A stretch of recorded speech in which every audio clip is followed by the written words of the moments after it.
오늘 말씀은 사도행전 9장 32절부터 43절입니다. 그때 베드로가 사방으로 두루 다니다가 루다에 사는 성도들에게도 내려갔더니 거기서 애니아라 하는 사람을 만나매 그는 중풍병으로 침상 위에 누운 지 8패라.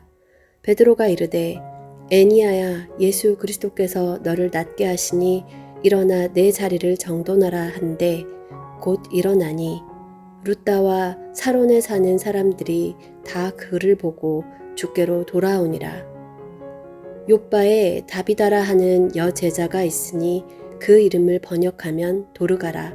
선행과 구제하는 일이 심히 많더니 그때에 병들어 죽음에 시체를 씻어 다락에 누이니라. 루다가 욥바에서 가까운지라 제자들이 베드로가 거기 있음을 듣고 두 사람을 보내어 지체 말고 와달라고 간청하여 베드로가 일어나 그들과 함께 가서 이르매 그들이 데리고 다락방에 올라가니 모든 가부가 베드로 곁에 서서 울며 도르가가 그들과 함께 있을 때 지은 속옷과 겉옷을 다 내보이거늘 베드로가 사람을 다 내보내고 무릎을 꿇고 기도하고 돌이켜 시체를 향하여 이르되 다비다야 일어나라 하니 그가 눈을 떠 베드로를 보고 일어나 앉는지라. 베드로가 손을 내밀어 일으키고 성도들과 과부들을 불러들여 그가 살아난 것을 보이니 온 욥바 사람이 알고 많은 사람이 주를 믿더라.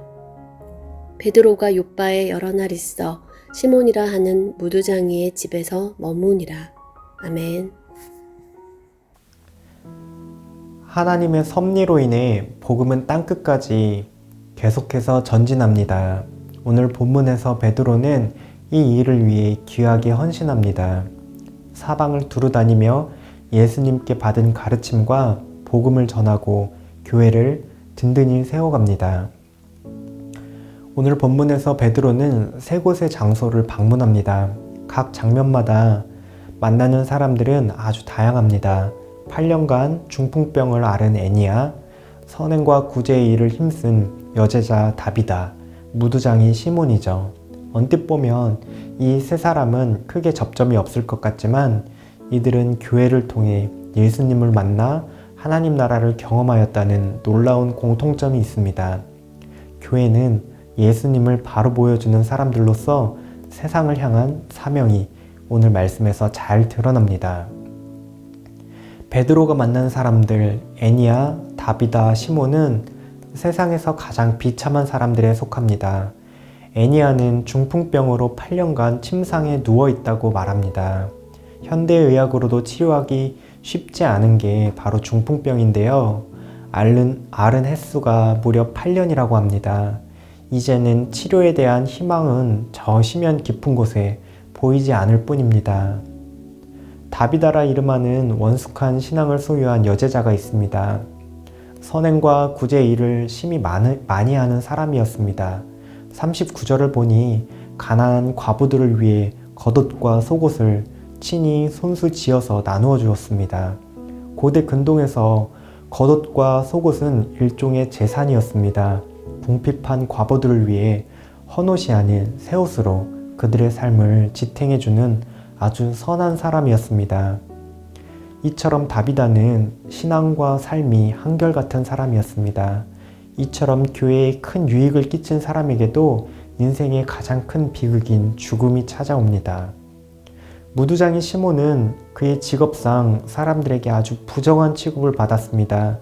가죽공으로 동물의 시체를 만져야 하기에 유대인에게는 시몬은 언제나 부정할 수밖에 없습니다. 그래서 바닷가에 따로 격리되어 살았죠. 과거 조선시대에서도 백정들이 천민에 속한 것과 유사한 이치입니다. 시몬은 몸은 건강할지라도 그의 마음은 비참함 속에서 외로움 속에서 살아갑니다. 평생을 부정하다 손가락질 받으며 무리에서 벗어나 격리된 삶을 살아갑니다. 이처럼 이들은 질병으로, 죽음으로, 부정한 취급으로 모두 이루 말할 수 없는 비참함 속에 살아갑니다.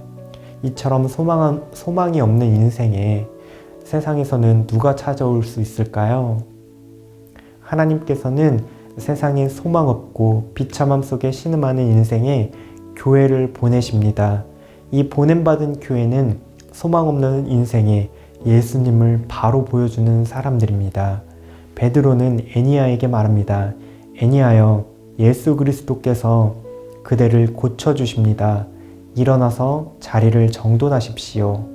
베드로는 치유하시는 분이 자신이 아니라 오직 예수 그리스도이심을 말합니다. 베드로 그의 능력이나 의로움으로 된 게 아닙니다. 생명의 질서가 무너지고 고통 중에 있는 그 병석에서 일어나 정돈된 인생으로, 온전해진 인생으로 회복시키시는 분이 바로 예수님이심을 베드로는 보여줍니다. 애니야는 이렇게 베드로를 통해 예수님을 만나게 됩니다. 그 다음 베드로는 다비다의 시신 앞에 섭니다. 그리고 말합니다. 다비다야 일어나라. 다비다야 일어나라. 이 말 어딘가 익숙한 표현이죠. 예수님께서 마가복음에서 회당장 야이로의 딸을 살리실 때에 하신 말씀, 달리다굼, 소녀야 일어나라 하신 말씀과 같은 말씀입니다. 베드로는 예수님이 하신 방식으로 다비다를 똑같이 대하고 있습니다. 끝으로 예수님은 세리와 죄인의 친구라고 불리셨습니다. 세상 기준에 함께 어울리고 싶지 않은 사람들에게 찾아가서 친구가 되어주셨습니다. 베드로는 예수님처럼 아무도 찾지 않는 무두장이의 집에 함께 머물고 있습니다. 베드로는 예수님을 세상에 바로 보여주고 있습니다. 하나님은 이처럼 예수님을 세상 가운데 바로 보여주는 일을 위해서 교회를 불러주셨습니다. 세상에 예수님을 바로 보여주는 사람들로 말이죠. 생명이 필요한 곳, 사랑이 필요한 곳, 복음이 필요한 곳으로 교회를 보내십니다. 예수님이 먼저 그렇게 이 땅에 계실 때 찾아가셨고, 또한 우리에게도 예수님을 보여주는 사람들을 만나게 하셨습니다. 우리의 부모님이 될 수도 있고 가족이나 지인들, 다양한 인연이 있을 수 있습니다. 오늘 하루 이 교회의 사명을 잘 기억합시다. 그래서 교회인 우리는 생명이 필요한 사람들에게 예수님을 바로 보여줄 수 있는 그런 사명자가 되었으면 좋겠습니다. 세상 사람들은 원하지 않고 거부할지라도 우리는 복음을 들고 더 낮은 곳으로 나아갈 수 있어야 하겠습니다. 그래서 우리를 통해 세상이 예수님을 만나고 하나님 나라를 경험할 수 있도록 우리가 먼저 만난 예수님을 소개할 수 있으면 좋겠습니다. 이 시간 말씀을 기억하시면서 기도하시겠습니다. 우리가 가정에서, 일터에서, 학교에서, 삶의 모든 터전에서 예수님을 바로 보여주는 사람 되게 하옵소서. 생명이 필요한 곳, 사랑이 필요한 곳, 복음이 필요한 곳으로 나아가는 교회 되게 하옵소서. 세상 가운데 예수님을 바로 보여주는 사람들로서 든든히 서가시는 청년가족들 되시기를 바랍니다.